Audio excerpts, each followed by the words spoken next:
Hey, what's up, guys? It's Gilberto Torres Jr. with Torres Boxing. I hope you're having a great Sunday. And so far, it's been a great Sunday. Church was awesome. The sermon was great. And, it's great weather outside right now. Yesterday morning was an awesome day because we got a little bit of cool weather here in Georgia. And it felt great. I'm ready for fall. I'm ready for this cool weather to kick in. And it should be a great season. But I did want to talk about yesterday's fight. Raymundo Beltran did lose his WBO title to Jose Pedraza. And if you give me a moment here while I pull up the BoxRec fight stats to go ahead and talk about it a little bit. I know that coming into this fight, I didn't know much about Jose Pedraza, in all honesty. But I know that fans and experts were saying that this was a pretty even fight between both guys. And, the decision ultimately went to Jose Pedraza, who put on a game performance. He outboxed the older Beltran. It looked like Beltran's age finally caught up to him at 37 years old. He's had a career that started back in 1999, nearly 20 years in the game. And it looks like age has finally slowed him down a bit. And he did go on to lose. In the 11th round, he was connected with a beautiful uppercut by Jose Pedraza that took Beltran down. And that pretty much sealed the deal. The 12th round was Pedraza's to take as well. And, when it went to the scorecards, even before the scores were announced, you could see that in Beltran's face, the look of defeat.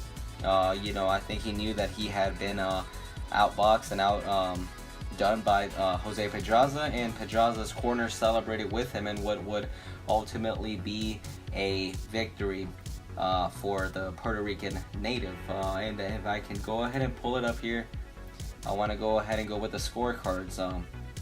So we had 3 judges for the fight, and these are the official scores. Ruben Rocky Taylor scored it 115-112. Lisa Giampa scored it 117-110. And Robert Hoyle had the same score, 117-110, all in favor for Jose Pedraza, who goes ahead and captures the WBO championship from Raymundo Beltran. Pedraza came off of is on a 3-fight winning streak now after last having lost to Gervonta Davis back in January of last year, and now is a 2-division titleist world champion. And before coming into this fight, everyone knew that yes, this was going to be an interesting fight. It was going to be a fun fight to watch, but on the backdrop was Vasyl Lomachenko and the agreement that both these fighters had already made before their fight, that whoever won, Beltran or Pedraza, the winner would go on to face the returning high-tech pound-for-pound fighter Vasyl Lomachenko in December. Lomachenko has been out with an injury back in when he fought Jorge Linares.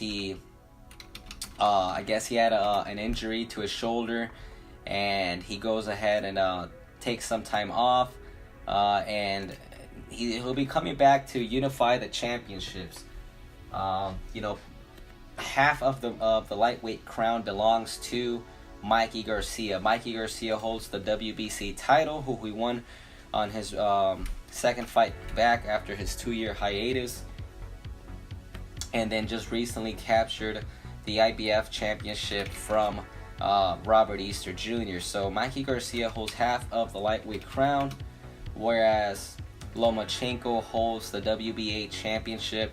And so Top Rank promotes both Lomachenko and these other 2 fighters, Raymundo Beltran and Jose Pedraza. So the agreement was that whoever won between Beltran and Pedraza, the winner would go on to face Vasyl Lomachenko in December and a lightweight unification fight. So that's the fight that we now have in our hands.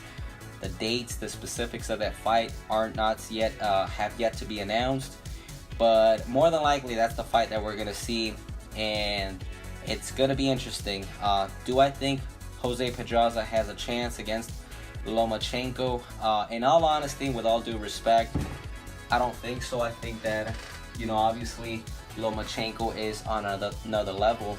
He's considered by many to be the #1 pound for pound fighter in the world. He's a 2-time Olympic gold medalist.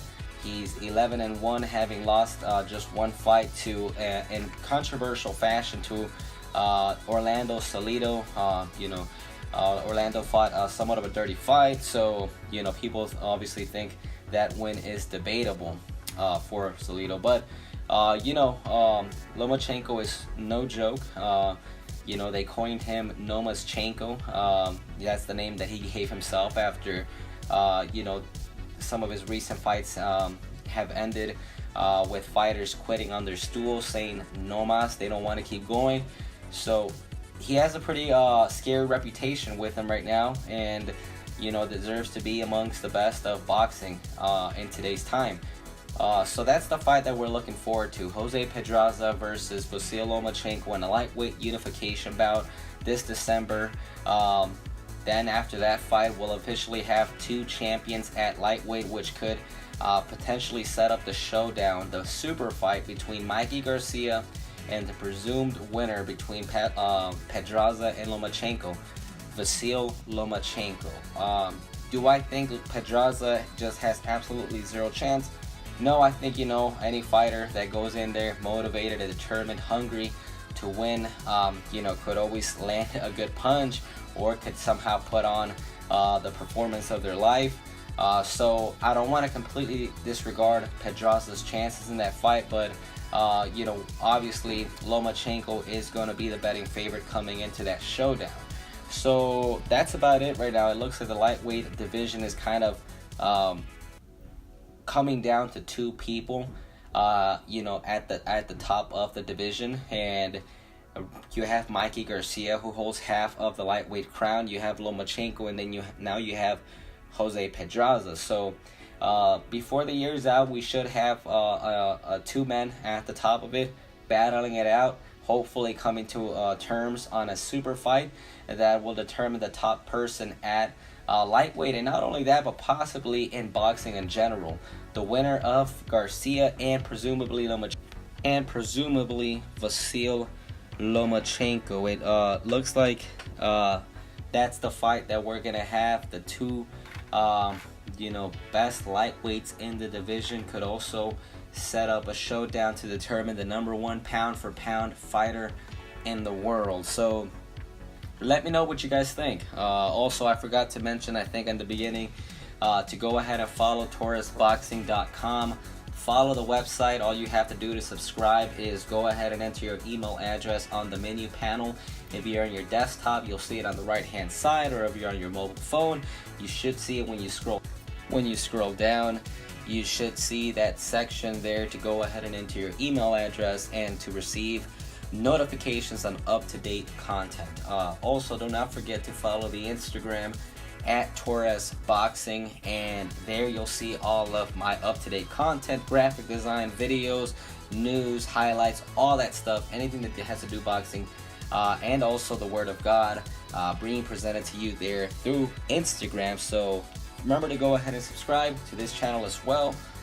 Swag Juice 11, this name stuck. I'm actually uploading these videos on my original YouTube channel, which I made years ago, but never really got off to making videos. Obviously, I just used it to look at videos, but there, if you need a username, it's Swag Juice 11. Swag Juice 11 is the YouTube channel. Go ahead and subscribe to this video. Hit the bell icon to also be, receive notifications on new content. I want to go ahead and be a little bit more active on these platforms. Instagram is the place where I'm, more active, obviously, but, the website is the main platform, and you have YouTube, Instagram, and, thank you guys so much for checking this out. What do you guys think? Let me know about your thoughts on the performance of between Raymundo Beltran and Jose Pedraza. Is Raymundo Beltran done? Does he have another opportunity at world title aspirations? He's 37 years old. I would never count anybody out. I mean, like I said, if they're determined, hungry, you never know, especially in today's time and age where fighters are going to be, are fighting in their 40s. It's never out of the realm of imagination for Beltran to actually have another comeback. So who knows? I think it depends on what Beltran is looking for. Would he be, if he decides to keep going, would it be for him to seek another opportunity at Championship Gold? Or would it be for him just simply collecting paychecks as a solid gatekeeper, a solid fighter that presents a good test to up-and-comers, but always kind of, not nearly capturing that world title? Would he be satisfied with something like that? Do I think that's the type of fighter he is? No, I don't think so. But in boxing, age does catch up to everyone. We've seen it before. I was just looking at Mike Tyson, his last fight with Kevin McBride, a guy who was in his prime, a guy who was, the baddest man on the planet. Age catches up to us all. And at some point, that fire, that instinct, that killer instinct, I guess, eventually starts to fade out, and it's just human nature. But do you still think Beltran has that opportunity to reclaim championship gold? And what about Jose Pedraza? What do you think about his performance? Do you think he put on a good performance? Do you think he has a chance at Vasyl Lomachenko? And go ahead and comment. Let me know your thoughts. Subscribe. Give it a like, comment, and thank you. I'm out. Guys, till next time, God bless you, and thank you so much for hearing this out.